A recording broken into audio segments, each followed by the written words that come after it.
Bapak Ibu yang saya hormati, kita mengkaji tentang ilmu tauhid. Tadi sudah disebutkan oleh Pak Protokol. Dan kita sudah menyampaikan beberapa macam kajian, beberapa materi kajian. Untuk itu perlu kita memahami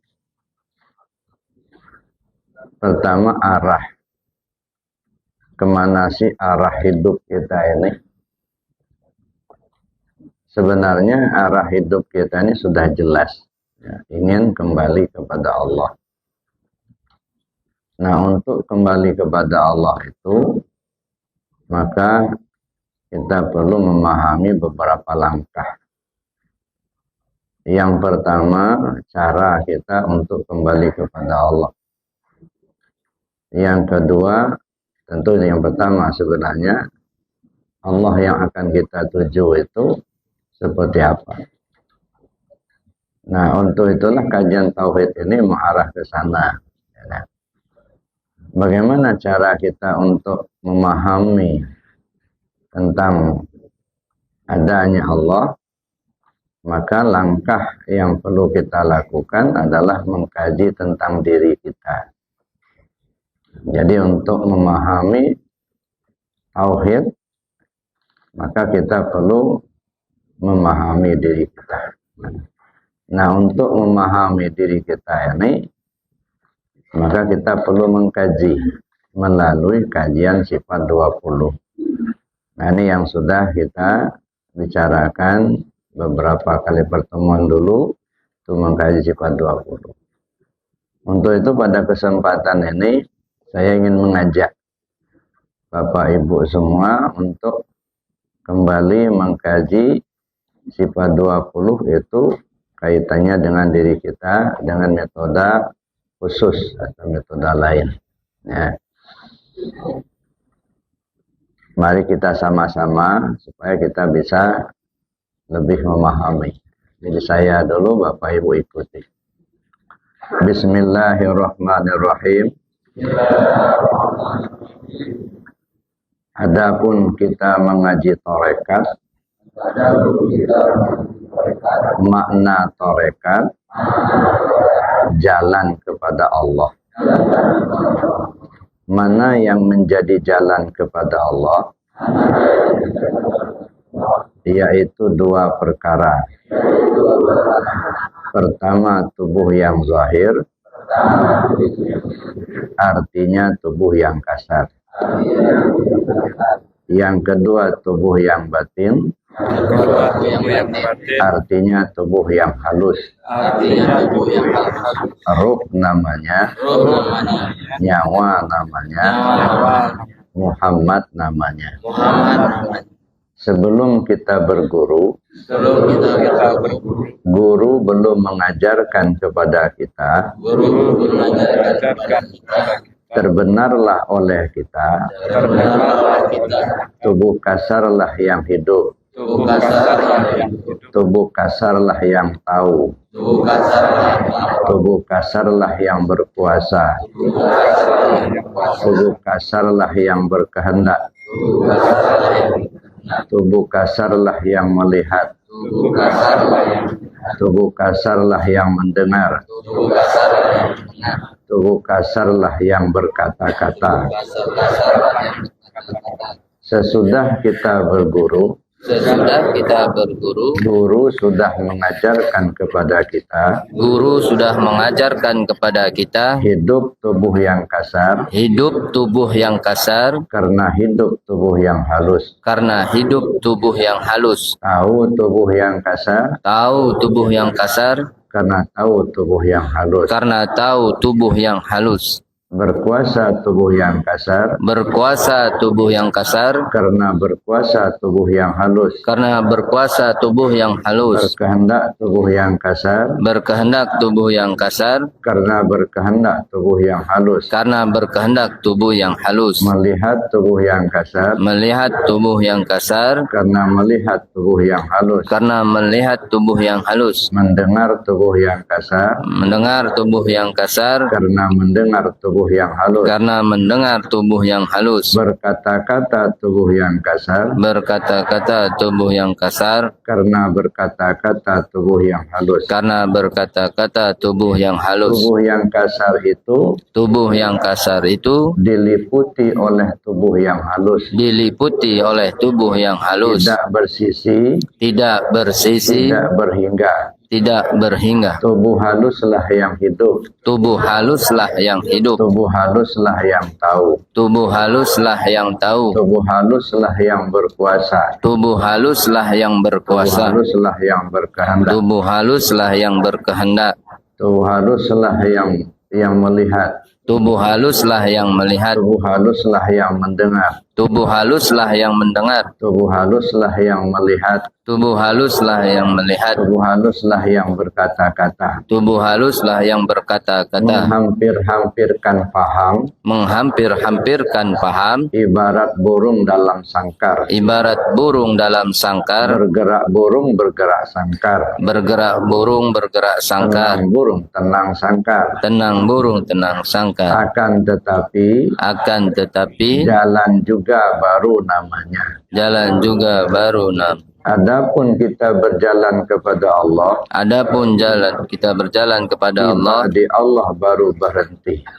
tiba di Allah baru berhenti. Astaghfirullahaladzim. Astaghfirullahaladzim. Astaghfirullahaladzim. Astaghfirullahaladzim. Astaghfirullahaladzim. Astaghfirullahaladzim. La ilaha illallah. La ilaha illallah. La ilaha illallah. La ilaha illallah. La ilaha illallah. La ilaha illallah. Naik saksi aku Naik sanksi aku bahwa tiada Tuhan yang lain tiada Tuhan yang lain melainkan Allah. melainkan Allah. Allah lah yang hidup. Allah lah yang hidup. Allah lah yang tahu. Allah lah yang tahu. Allah lah yang berkuasa. Allah lah yang berkuasa. Allah lah yang berkehendak. Allah lah yang berkehendak. Allah lah yang melihat. Allah lah yang melihat. Allah lah yang mendengar. Allah lah yang mendengar. Allah lah yang berkata-kata. Allah lah yang berkata-kata. Allah lah yang merasa. Allah lah yang merasa. Allah lah yang berupa. Allah lah yang berupa. Mana rupanya Mana rupanya zat semata-mata. zat semata-mata. La ilaha illallah. La ilaha illallah. La tubuh. Ilaha hati. Ilaha hati. Illa nyawa. Ila nyawa. Allah rahasia. Allah rahasia. Tidak bertubuh. Tidak bertubuh. Tidak berhati. Tidak berhati. Tidak bernyawa. Tidak bernyawa. Rahasianya Tuhan. Rahasianya Tuhan. La ilaha illallah. La ilaha illallah. Muhammad Rasulullah. Muhammad Rasulullah. Ini merupakan kajian sifat 20 tapi dengan metode lain atau metode tertentu. Kalau di Arafah kita jelaskan satu persatu melalui tayangan atau slide, tapi akan lebih cepat. Ya, kalau metode ini metode kampung, Mbak. Kalau di kampung kan nggak pakai slide, nggak pakai komputer, nggak. Ya, tapi dengan metode seperti itu justru akan lebih cepat kita untuk memahami. Sekarang kita coba lihat ya. Adapun kita mengaji tarekat, makna tarekat jalan kepada Allah. Itu dulu yang kita paham. Jadi belajar tarekat itu artinya belajar menempuh perjalanan menuju Allah. Tarekat itu ada dua istilah. Ada tarekat dalam istilah amaliyah, ada tarekat dalam istilah ilmiah atau kajian. Kalau tarekat dalam istilah amaliyah itu adalah zikir. Jadi belajar zikir. Ada tarekat Qadiriyah, tarekat Naqsyabandiyah, tarekat Satariyah, tarekat Samaniyah, dan lain sebagainya. Nah, belajar tarekat dalam konteks itu adalah belajar zikir.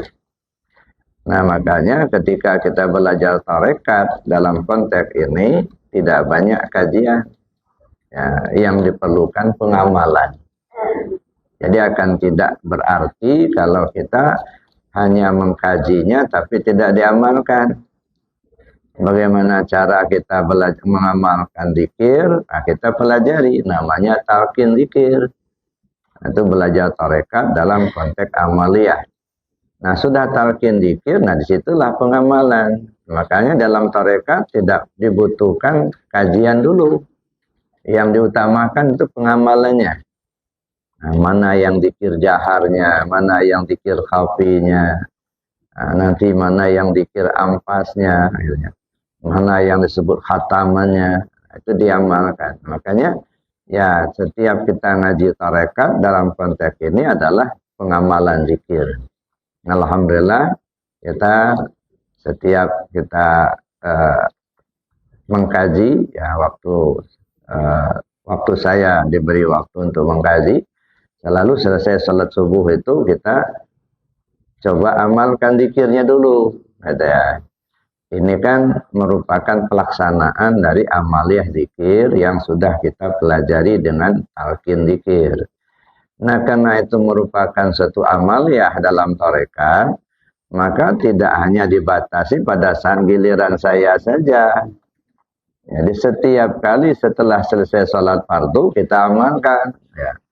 Ya walaupun mungkin ustadz yang lain, mungkin kita sendirian sholatnya tidak berjamaah atau kita berjamaah di tempat lain.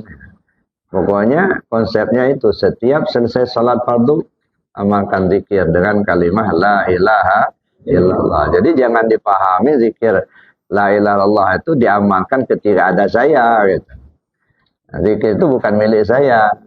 Zikir itu milik Allah. Kita kan pengamal semua. Nah, itu yang perlu saya tegaskan. Jangan sampai nanti, nah kalau giliran saya yang ngasih pengajian baru zikir. Nanti kalau giliran saya nggak zikir. Nah, nggak begitu. Nah, karena zikir itu adalah kebutuhan kita masing-masing, maka kita laksanakan ya secara individu maupun secara berjamaah. Baik di masjid ataupun di rumah. Itu zikir tarekat dalam konteks amaliyah.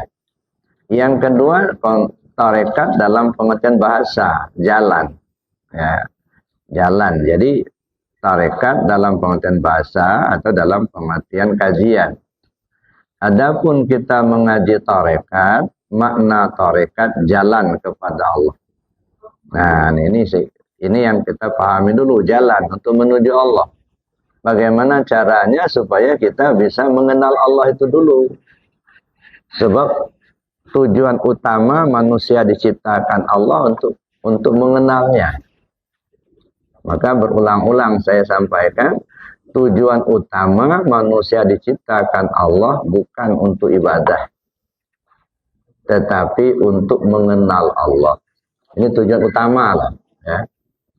Di dalam hadis kursi kan disebutkan, ana kanzan makhfiya fa uhibbu an u'rafa fa khalaqtul asya liya'rifuni. Saya ini kata Allah perbendaharaan yang tersembunyi. Saya kepingin untuk dikenali, maka kujadikanlah makhluk ini supaya mereka mengenal aku. Itu tujuan utama, Bapak Ibu. Jadi kalau kita tidak mengenal Allah, ini berarti tujuan utamanya belum terlaksana. Rajinlah kita ibadah tapi tidak mengenal Allah. Tujuan utama belum terlaksana. Nah, jadi tujuan utamanya harus kenal dulu kepada Allah. Makanya dalam ungkapan ulama tasawuf disebutkan la yasihul ibadah illa bima'rifatil ma'bud. Tidak sah ibadah tanpa mengenal siapa yang dia sembah. Nah, jangan hanya kita ikut-ikutan. Ya, sholat itu menyembah Allah. Lalu kemudian kita hanya ikut-ikutan sholat katanya nyembah Allah. Tapi tidak kita pahami siapa sebenarnya Allah yang kita sembah itu. Sebab kita menyembah Allah tidak seperti orang di luar Islam menyembah Tuhannya. Ada patung di depannya, ada sesuatu yang disembahnya enggak. Kita umat Islam tidak seperti itu. Ya, jadi kita perlu mengenali dulu. Ini yang saya kira yang sangat penting untuk kita pelajari, kita pahami. Sebab ini pokok Bapak Ibu. Tidak mengenal Allah, maka semuanya akan menjadi rusak. Ya. Tapi kalau sudah kenal kepada Allah, insya Allah semuanya akan menjadi baik. Mengapa kita umat Islam ini di Indonesia ini banyak mayoritas umat Islam, tapi justru kejahatan-kejahatan banyak dilakukan oleh umat Islam. Ya, beberapa waktu yang lalu saya memberikan ceramah di lapas narkoba Waihui. Itu petugas cerita dengan saya. Itu yang dipondokkan di sana itu ada 900 orang. Semuanya orang Islam. Yang orang Kristen cuma 10 orang. Ya. 900 orang Pak yang terkena narkoba. Mulai dari bujang sampai kepada yang tua berjenggot dan beruban. Ya. Masya Allah. Di mana letak kelemahan, kesalahannya? Karena tidak kenal Allah. Nah, maka begitu juga yang kita rasakan. Kita sudah sholat dari kecil sampai tua, tapi tidak terasa khusyuknya. Kenapa? Ya nggak kenal siapa yang kita sembah. Yang kita tahu baru bacaan-bacaan di dalam sholat. Nah, terus yang Allah yang kita sembah, kita belum mengenal secara sempurna. Ya mungkin kita sudah kenal, tapi belum sempurna. Bapak Ibu kalau nggak kenal Allah nggak akan datang ke masjid ini kan. Berarti sudah kenal Allah sebenarnya, cuman belum sempurna. Baru mengenal nama. Siapa Tuhanmu? Allah, nama. Ya, yang punya nama itu siapa? Nah, yang kita sembah bukan nama. Zat yang bernama Allah. Nama itu sebutan. Apakah kalau tidak ada orang yang menyebut Allah, lalu Allah itu nggak ada? Ya enggak.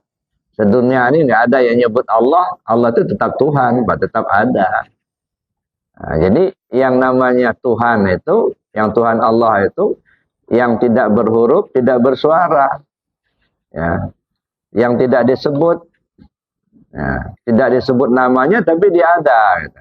Nah, inilah yang perlu kita kenali. Maka maraknya kejadian korupsi, walaupun KTP-nya Islam, maraknya maling, maraknya judi, gitu ya.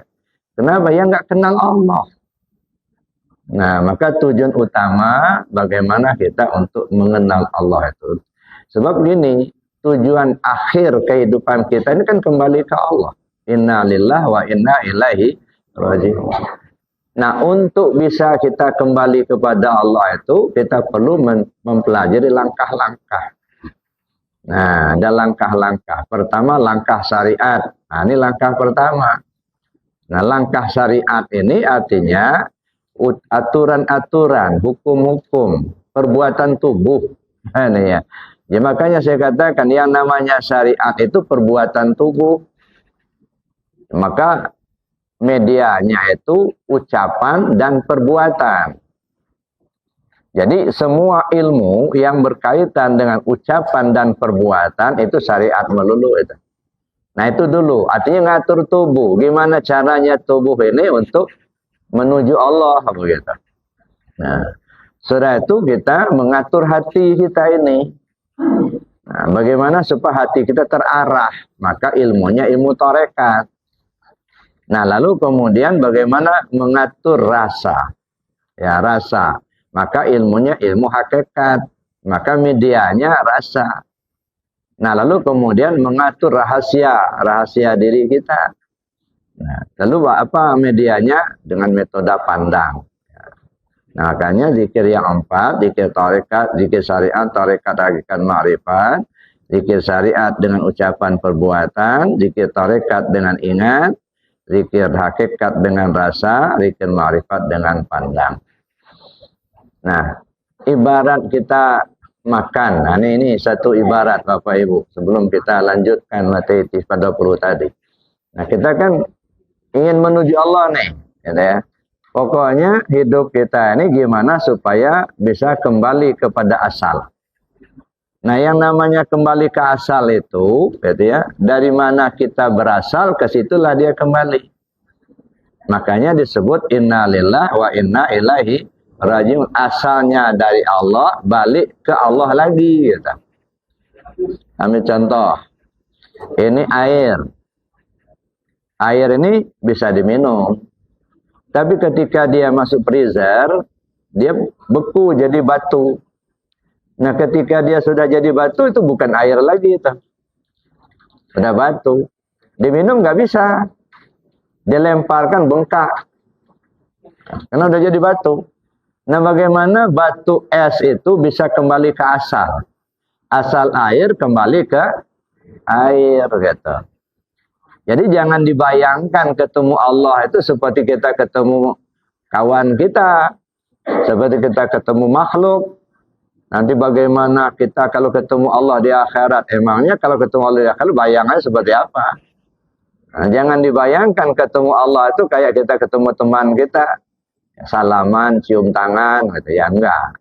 Ya, nah, ketemu Allah itu ya sekarang inilah.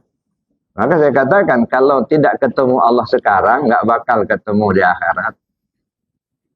Nggak kenal Allah sekarang di dunia, di akhirat nggak bakal kenal. Kenapa?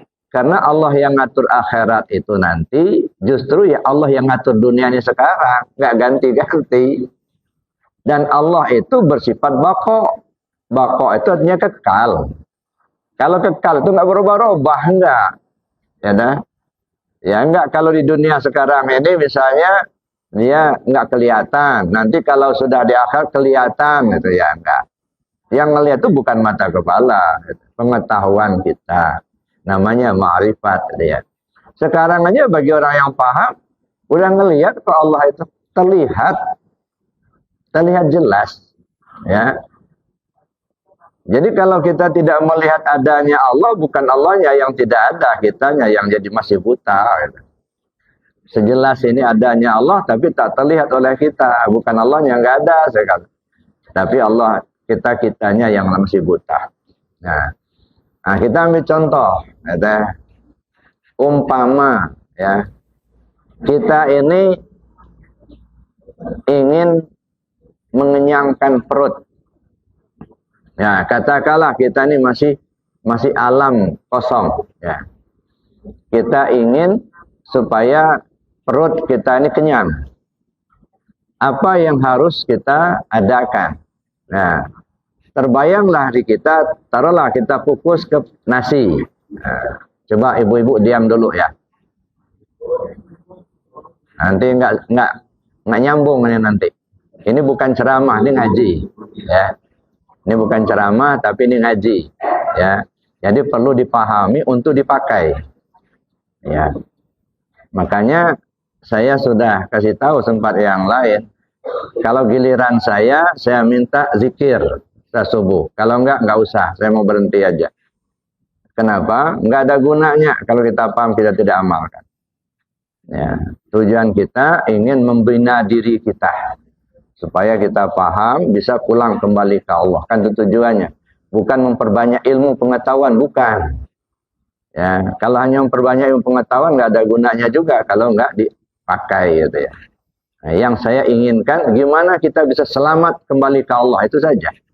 Maka saya bilang di Arafah, ngaji Bapak Ibu di Arafah ini bukan cari pahala. bukan cari surga, bukan. Tetapi bagaimana kita bisa kembali kepada Allah dengan selamat, itu aja. Nah, jadi makanya di tempat-tempat lain saya kasih tahu, Bapak, kalau saya ngaji, saya minta selesai subuh zikir. Kalau tidak, nggak usah dijadwalkan lagi. Ya, karena saya tidak ingin membuang-buang waktu dan menyampaikan materi kalau nggak dipakai. Nah, jadi Bapak Ibu, kita lanjutkan.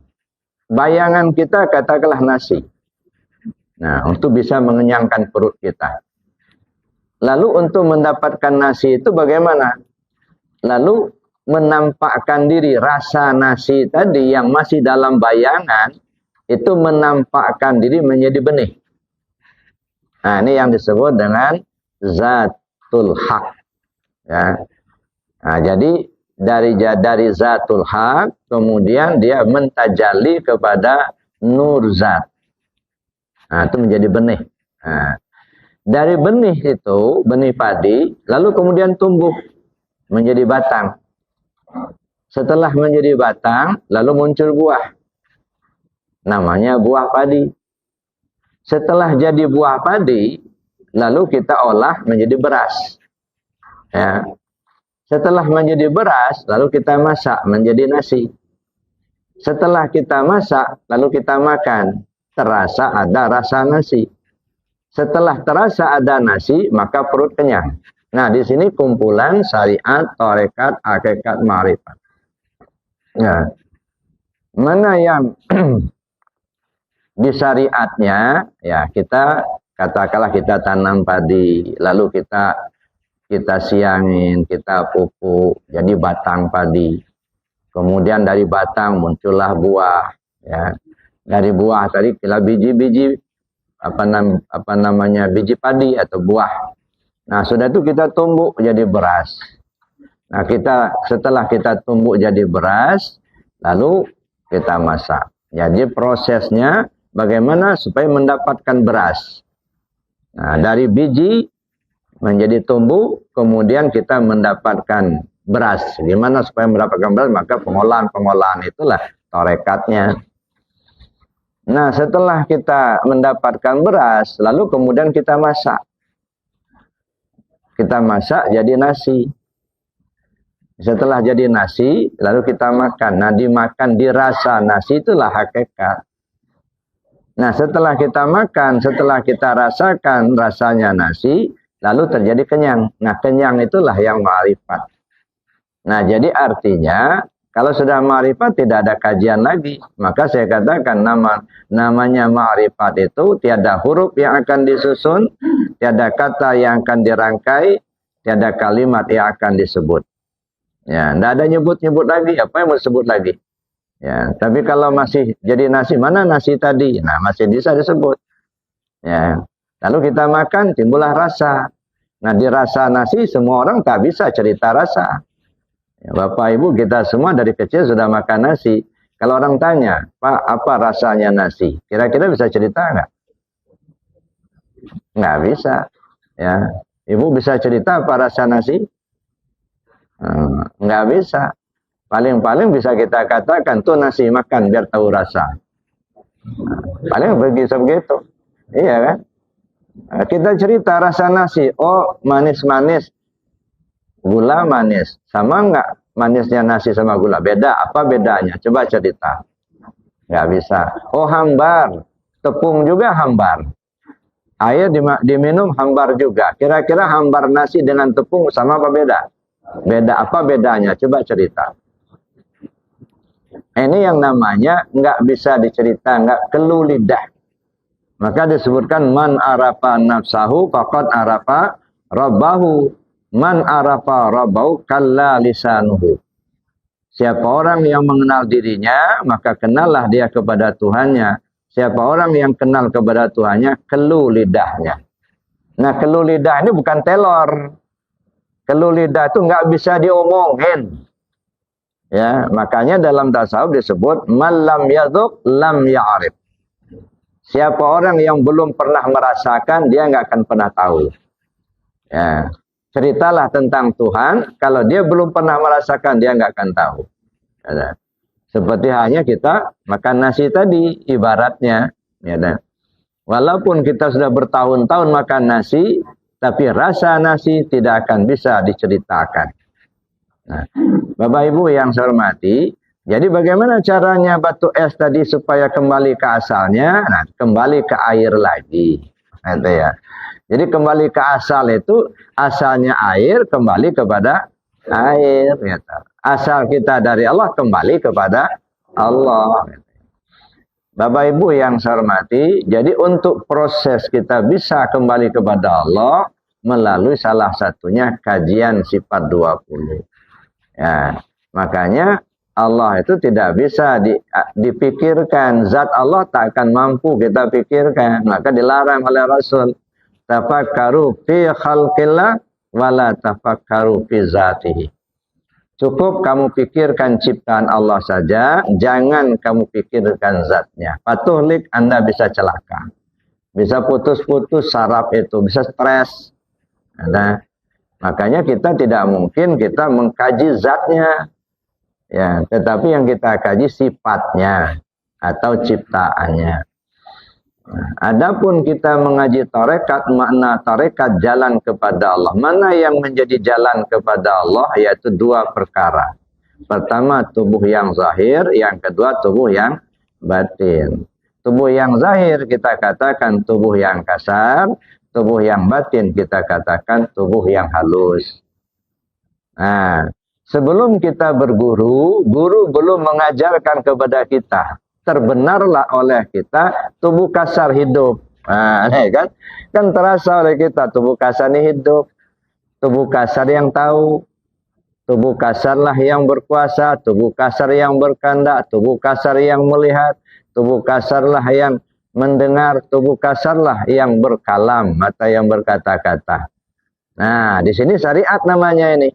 Ya, maka bicara tubuh kasar itu syariat. Ya. Maka wajar kalau misalnya kita mengatakan ini rumahku, ini istriku, ini anakku, ini suamiku, ini bajuku, itu bicara syariat. Ya.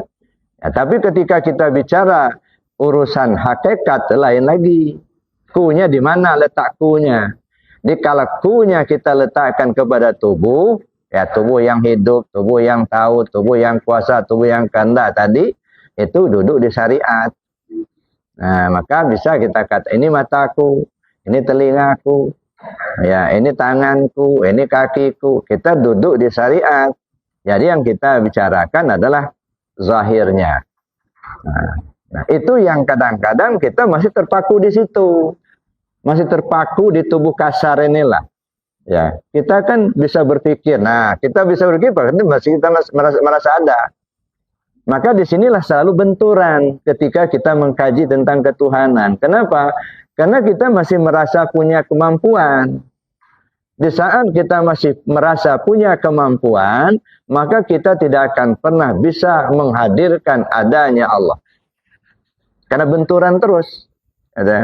Kita punya kemampuan, ya kuasa katakan. Kita kuasa ini, Allah juga punya kuasa. Kita melihat, Allah kan melihat. Nah, dua yang melihat benturan terus. Ya, maka di situ kita akan sulit ya untuk menzahirkan atau menyatakan adanya Allah karena masih benturan. Nah, bagaimana supaya kita bisa tidak benturan? Maka yang punya kita hilangkan dulu. Mutu qabla antamutu. Matikan dirimu sebelum kau mati. Jadi yang dimatikan itu apa? Keakuan tadi. Ngaku kita yang kuasa, ngaku kita yang hidup, ngaku kita yang kehendak, ngaku kita yang melihat, ngaku kita yang mendengar. Nah, akuan-akuan inilah yang membuat kita tertutup. Nah, sehingga kadang-kadang terbentur terus. Nah, menurut kita berpikirnya begini, ya maka sampai-sampai ada ya, istilahnya Allah tidak akan merubah nasib satu kaum sebelum kaum itu merubah nasib mereka sendiri. Kenapa? Karena merasa ada kemampuan. Ya, maka saya bilang kalau kita memahami ayat itu, bukan Allah tidak akan merubah nasib satu kaum sebelum kaum merubah nasib mereka sendiri. Alangkah hebatnya kaum itu bisa ngatur Tuhan. Ya, Yang benar itu Allah tidak akan merubah ketetapannya pada satu kaum meskipun kaum itu berusaha merubahnya. Jadi kalau Allah sudah tetapkan, bagaimanapun kita mengubahnya nggak akan berubah, Pak. Ya. Kalau berubah itu bukan ketetapan namanya itu. Ya, sesuatu yang sudah ditetapkan Allah biar berkumpul jin dan manusia dari awal dijadikan sampai di kiamat untuk merubahnya nggak akan berubah. Maka dalam hadis disebutkan, kalaupun berkumpul jin dan manusia di awal mula dijadikan sampai di kiamat untuk membinasakanmu, tidak akan terjadi kecuali sesuatu yang memang sudah Allah tetapkan untukmu. Ya. Begitu juga kalaupun berkumpul jin dan manusia dari awal dijadikan hingga hari kiamat, ya, untuk memberikan sesuatu yang bermanfaat buatmu, tidak akan terjadi kecuali sesuatu yang memang sudah Allah tetapkan untukmu. Jadi yang berlaku itu ketetapan Allah. Nah, jadi memahami ayat innallaha la yughayyiru ma biqaumin hatta yughayyiru ma bi anfusihim, Allah tidak akan merubah ketetapannya pada satu kaum meskipun kaum itu berusaha merubahnya. Nah, jadi nggak bisa kita yang merubah apa? Allah yang merubah. Nah, tapi sesuatu yang ditetapkan Allah tidak akan berubah. Innallaha la yukhliful mi'ad. Allah tidak akan pernah merubah janjinya. Jadi Bapak Ibu yang saya hormati, itu langkah pertama. Kita pahami pertama, ternyata tubuh kasar kita inilah menurut kita, ya. Tubuh kasar ini yang kuasa, yang hidup, yang kehendak, yang melihat, yang mendengar, yang berkalam. Tapi setelah kita pahami, kita ngaji, kita belajar kepada mereka yang ahlinya, ternyata ya, hidup tubuh yang kasar karena hidup tubuh yang halus. Nah, kalau nggak ada ruhnya kan nggak bisa hidup. Nah, tubuh halus itulah sebenarnya yang hidup. Tahu tubuh yang kasar karena tahu tubuh yang halus. Kuasa tubuh yang kasar karena kuasa tubuh yang halus. Berkehendak tubuh yang kasar karena berkehendak tubuh yang halus. Melihat tubuh yang kasar karena melihat tubuh yang halus. Mendengar tubuh yang kasar karena mendengar tubuh yang halus. Berkata-kata tubuh yang kasar karena berkata-kata tubuh yang halus. Nah, ini namanya mi'raj jasmani. Nah, naiklah kita. Oh, pahamlah kita. Oh, ini kalau begitu ini nggak punya kemampuan apa-apa nih. Secara hakiki. Kita ambil contoh, misal. Ini lembaga Adam, ya, kepala sudah ada, mata, telinga, hidung, mulut, tangan, kaki sudah ada, tapi belum ada ruhnya, tubuh halusnya belum ada, tapi lembaganya sudah ada, sudah lengkap ya nih. Nah, ketika dia sudah terbujur begitu, walaupun lengkap alatnya, ada mata, telinga, hidung, mulut, tangan, kaki, perut, kemaluan. Ketika itu, kalau ditanya, kamu siapa? Kira-kira bisa jawab nggak? Nggak bisa jawab, karena memang dia nggak ada tubuh halusnya. Walau pada mata, tidak melihat. Walau pada telinga, tidak mendengar. Ada mulut, nggak bisa ngomong. Nah, ini masih ada lembaga. Ini membuktikan bahwa tubuh yang kasar itu sebenarnya tidak punya kemampuan mutlak. Fanafakhtu fihi min ruhi. Kutiupkan ruhku, kata Allah. Begitu ruh masuk, hidup dia. Nah, mulai dia melihat, mulai dia mendengar, gitu ya. Mulai bisa ngomong. Nah, ketika sudah hidup, ketika ditanya, kamu ini siapa? Dia jawab, saya ini Adam, kata dia. Nah, dia ngomong, saya ini Adam. Coba perhatikan, nggak usah dijawab. Kira-kira yang ngomong itu siapa? Itu ya. Bukan tubuh kasarnya, bukan. Nah, tubuh halus yang ngomong itu. Ya, maka hakikatnya tubuh kasar itu mati. Khalaqal mauta wal hayat liyabluwakum ayyukum ahsanu amala. Allah ciptakan yang mati dan yang hidup. Mana yang mati? Tubuh yang kasar ini. Yang hidup, ruh. Tubuh yang halus. Nah, ketika tubuh yang halus sudah pakai tubuh yang kasar, maka artinya kita sudah hidup di dunia. Itu. Nah, ketika di dunia ini tujuannya apa? Liyabluwakum ayyukum ahsanu amala. Karena Allah akan menguji kamu siapa di antara kamu yang terbaik amalnya. Jadi tujuan kita hidup di dunia ini menempuh ujian, Pak. Ya. Jadi bukan berleha-leha di dunia, ujian. Nah, ujian itu dari segala lini. Allah kasih sehat, sehat itu ujian. Allah kasih sakit, sakit itu ujian. Allah kasih kita kaya harta itu ujian. Allah kasih kita miskin harta itu ujian. Ya, itu semuanya ujian semua. Bergerak ujian, diam pun ujian. Penuh dengan ujian semua. Ya, dah. Jadi ujian itu apa? Kita bertanding. Ya, kawan bermainnya iblis itu kawan bermain. Nah, jadi seperti kesebelasan bola kaki dah. Ini contohnya. Umpama kesebelasan bola kaki Lampung bertanding dengan kesebelasan bola kaki dari Jakarta. Mainlah di lapangan. Lalu kesebelasan Lampung memasukkan bola ke gawang orang Jakarta itu 1 kali. Sedangkan kesebelasan Jakarta nggak ada satupun yang memasukkan bola ke gawang. Berakhir yang menang siapa? Lampung yang menang. Cuman baru sekali kan masukkan bola ke gawang, dikatakan menang. Kenapa menang? Karena ada lawan. Coba kalau nggak ada lawan bermain. Bangun pagi-pagi, lari-lari ke lapangan, 100 kali masukkan bola, nggak menang nggak? Bangun pagi-pagi, bawa bola, masukkan, tak, tendang, 100 kali, menang nggak?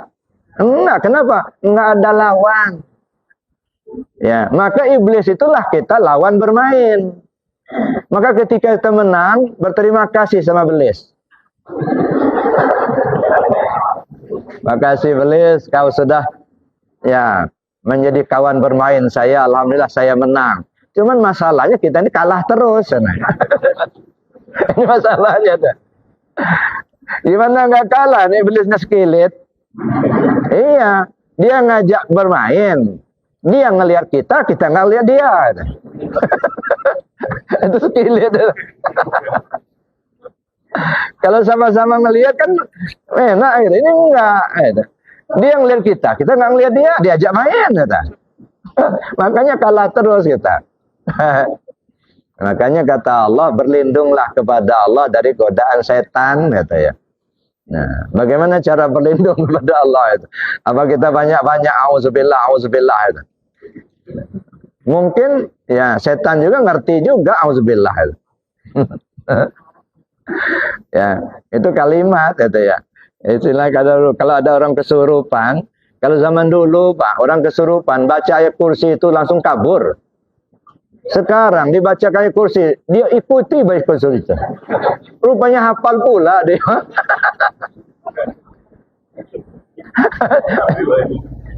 Makanya kata kawan, kalau dulu dibacakan ayat kursi kabur dia. Kalau sekarang nggak dilempar sama kursi baru kabur.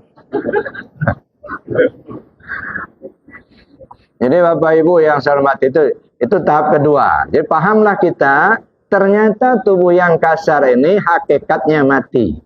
Mayat, nah, ini mayat. Ini yang namanya mayat berjalan, nah inilah dia. Ya kan? Iya, mayat berjalan. Nah, ini tubuh yang kasar ini banyak istilahnya, Pak. Bisa disebut mayat berjalan, itu ya. Tubuh yang kasar ini. Bisa disebut kuburan, ini kuburan nih. Ya. Makanya bisa disebut penjara. Maka ada hadis itu, ya. Ad-dunya sijinul mu'minin. Dunia penjara bagi si al-mu'min. Cuman kadang-kadang ada kawan, oh ini hadisnya palsu ini. Kenapa? Ya kalau dunia ini penjara bagi orang-orang yang beriman, nanti orang mukmin ini nggak bisa membangun, nggak bisa maju. Nah ini salah persepsi. Nah jadi Bapak Ibu, ad-dunya sijinul mu'minin, apa maksudnya itu? Al-mu'min itu ruh, ya. Al-mu'min miratul mu'min. Si al-mu'min itu cerminan daripada si al-mu'min. Al-mumin pertama itu ruh kita. Al-mumin kedua itu salah satu nama Allah. Jadi ruh kita itu cerminan daripada Allah begitu. Nah, kalau disebutkan ad-dunya sijjinul mu'minin, mana dunia? Ini dunia tubuh. Di tubuh ini penjara bagi ruh kita. Kita nggak bebas, Pak. Ya, karena masih di penjara dengan tubuh kita ini.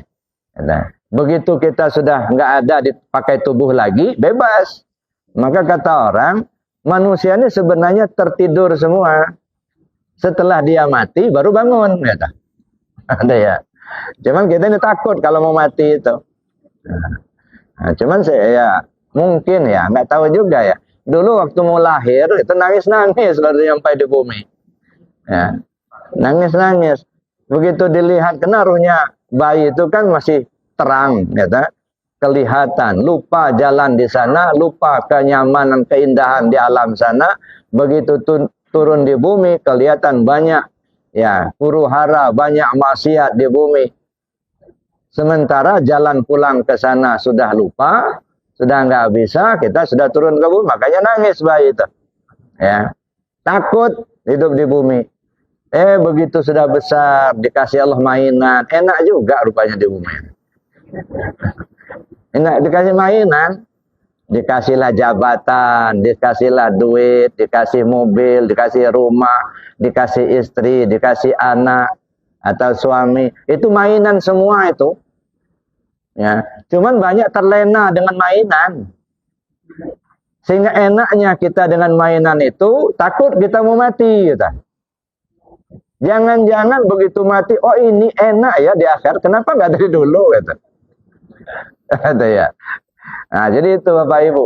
Jadi hakikatnya tubuh kita ini tidak punya kemampuan apa-apa. Maka disebut dalam kalimat la haula wala quwata illa billah. Gitu ya. Tidak ada daya, tidak ada upaya. Siapa? Ya ini yang nggak ada daya upaya itu. Tubuh kasar kita ini. Ya. Ini sangkar, casing, baju. Ini tubuh yang kasar ini.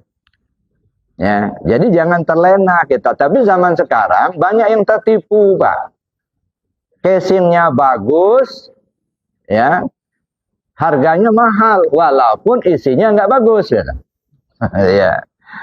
Kenapa? Karena orang melihat casingnya, tampanlah dia, cantiklah dia, itu kan casingnya, ya. Yang nunggu casing itu, yang nunggu sangkar itu gimana? Bagus apa enggak? Ada. Kadang-kadang kita hanya tertipu melihat casing. Nah, bagaimana caranya supaya casingnya bagus, pengisi atau penghuni sangkarnya juga bagus gitu. Makanya disebutkan dalam Al-Quran, di dalam Al-Quran, ya inna akramakum indallah atqakum. Yang mulia di sisi Allah yang takwa. Maksudnya apa? Ya, yang bernilai tinggi itu kalau ruhnya bernilai. Ya. Jadi takwa itu artinya ruhnya itu punya nilai yang tinggi. Nah, ruhnya itu sudah kembali ke Allah. Nah, sekarang kita kembali. Ya, paham kita yang pertama, ternyata tubuh yang kasar ini hakikatnya tidak punya kemampuan apa-apa. Dia tidak melihat, tidak mendengar, tidak hidup, tidak tahu, tidak kuasa, tidak kehendak, tidak berkalam. Siapa yang berkehendak berkalam? Tubuh yang halus. Nah, tubuh yang haluslah yang hidup, tubuh haluslah yang tahu, tubuh halus yang kuasa, yang kehendak, yang melihat, yang benar dan yang berkalam. Ya. Nah, kita fokus ke tubuh halus dulu. Ya, tubuh halus ini ruh namanya. Jadi ruh kita itu, ya kalau dia menghidupkan disebut nyawa. Nah, dia tugasnya menghidupkan. Tapi kalau dia punya kemauan, nafsu namanya. Kalau dia berpaham, hati namanya. Ketika dia membedakan antara benar dan salah, hak dan batil, akal namanya. Ya ruh itulah sebenarnya. Maka tiba di telinga disebut sama, tiba di mata disebut basor. Itu ruh itulah sebenarnya. Tapi beda posisi, beda nama. Ya. Berarti Pak Ketua ini kalau duduk di Porja Limas, beliau ketua. Tapi walaupun beliau ketua, ketika duduk ngaji jamaah beliau. jamaah pengajian. Tapi satu ketika mungkin beliau pidato di video atau dia ngasihkan materi kajian. Ustadz kata orang, udah beda lagi. Nah, kalau dia nongkrong di tokohnya, pedagang kata orang, ya inilah orangnya satu inilah. Ya. Nah, ketika dia ada posisi Porja 5 ketua, ketika dia bicara di podium, Ustadz kata orang, ketika dia ada di tokohnya, pedagang kata orang, mungkin di lusa dia megang cangkul, nyangkul lah dia di belakang rumah, nanam singkong. Pak Tani kata orang. Ya dia itulah. Nah ruh kita juga begitu.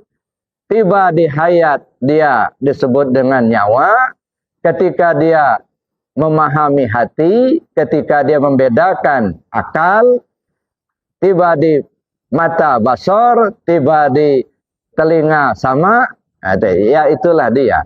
Jadi ruh kita itulah sebenarnya yang punya kemampuan.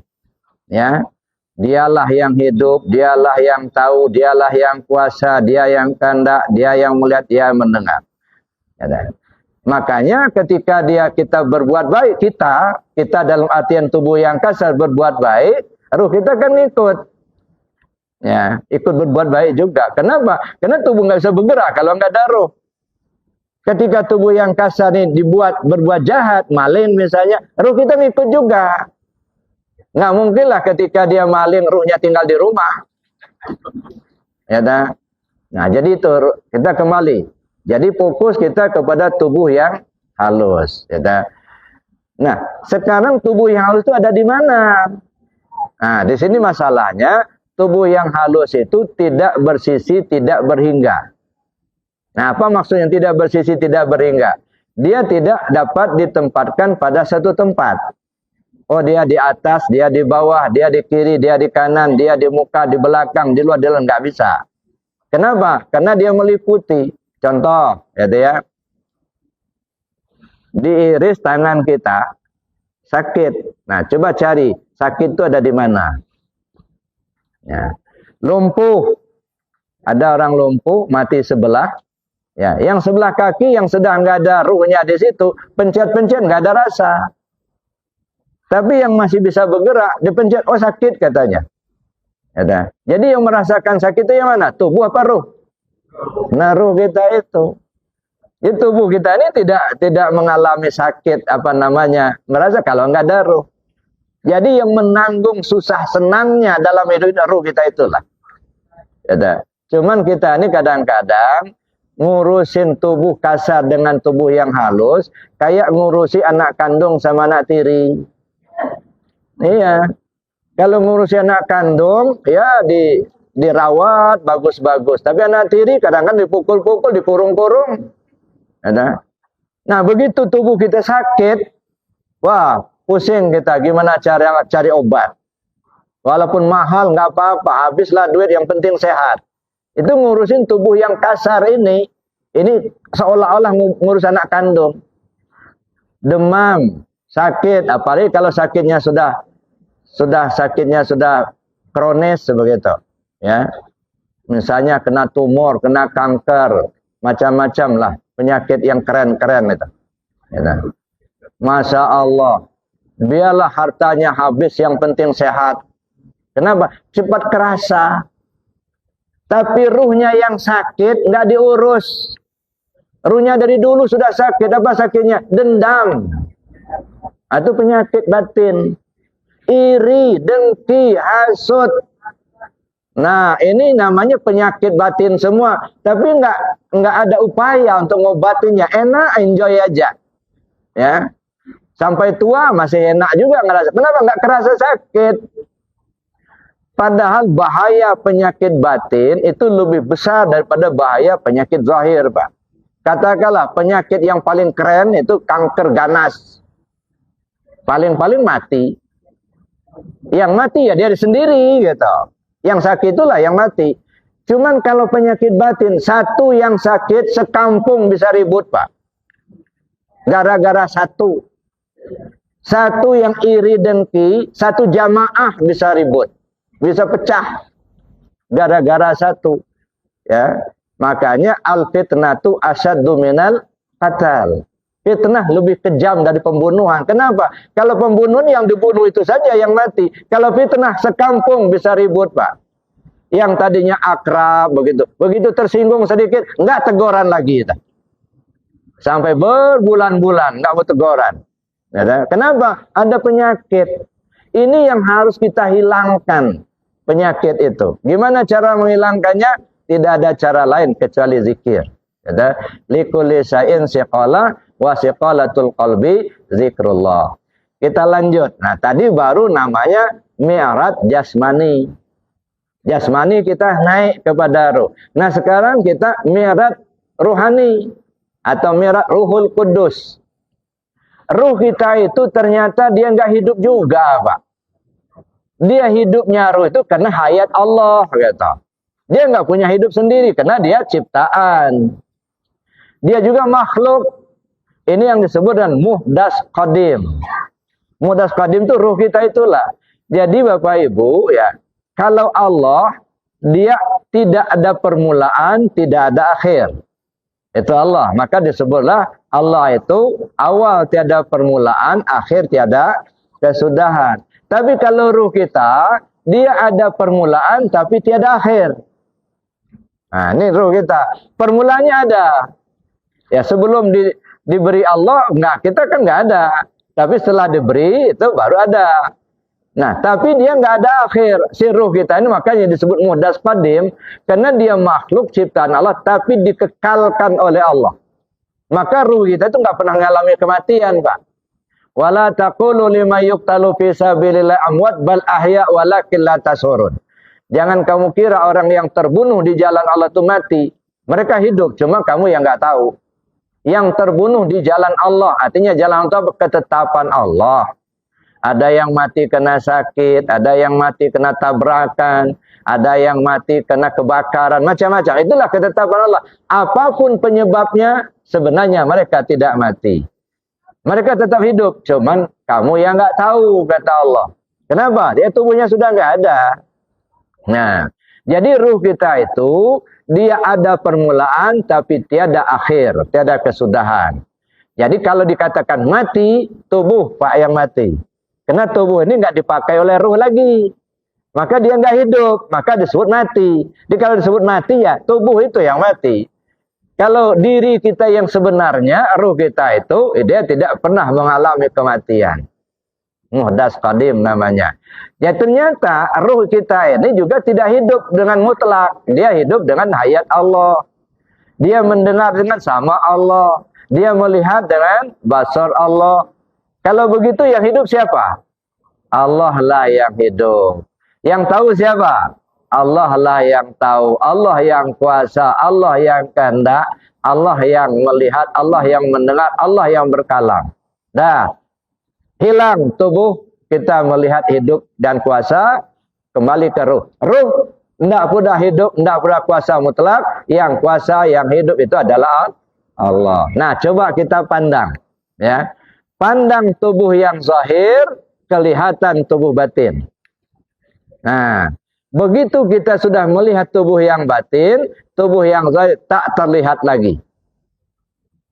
Nah, begitu kita sudah melihat tubuh yang batin, yang halus tadi, arahkan pandang kepada tubuh yang halus. Begitu terlihat tubuh yang terpandang tubuh yang halus, terlihatlah adanya Allah.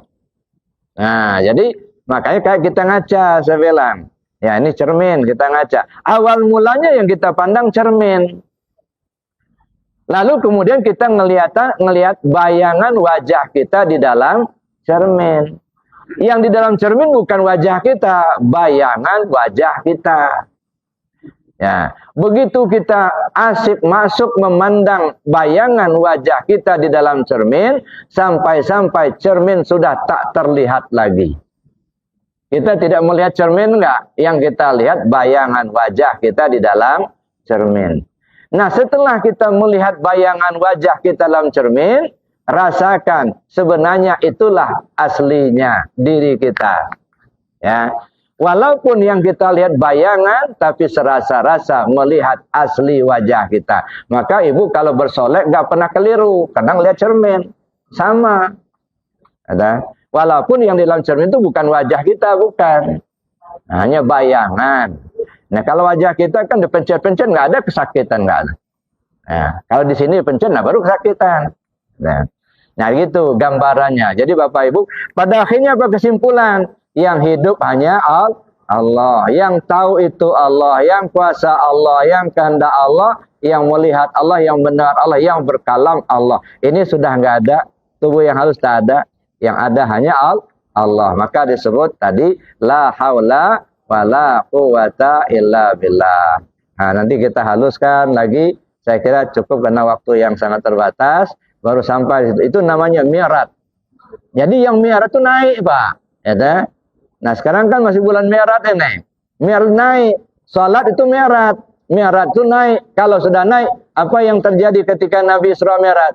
Ketemu Allah sampai at-tahiyatul mubarakatus shalawatut thayyibatulillah, kan itu. Nah, sekarang tanya ke diri kita sendiri. Salat itu mi'raj, kita ketemu Allah apa belum? Nah, itu masalah. Jadi hanya jangan tunggang-tunggiknya aja. Harus ketemu Allah pada saat salat. Kalau enggak ketemu, enggak sah salatnya. Enggak mi'raj itu namanya. Di bawah itulah. Maka saya katakan yang namanya mi'raj itu naik. Naik itu dari bawah ke atas. Kalau kita sudah di atas, tentu tidak lagi di bawah. Ya, udah tinggal yang di bawah itu. Karena udah di atas.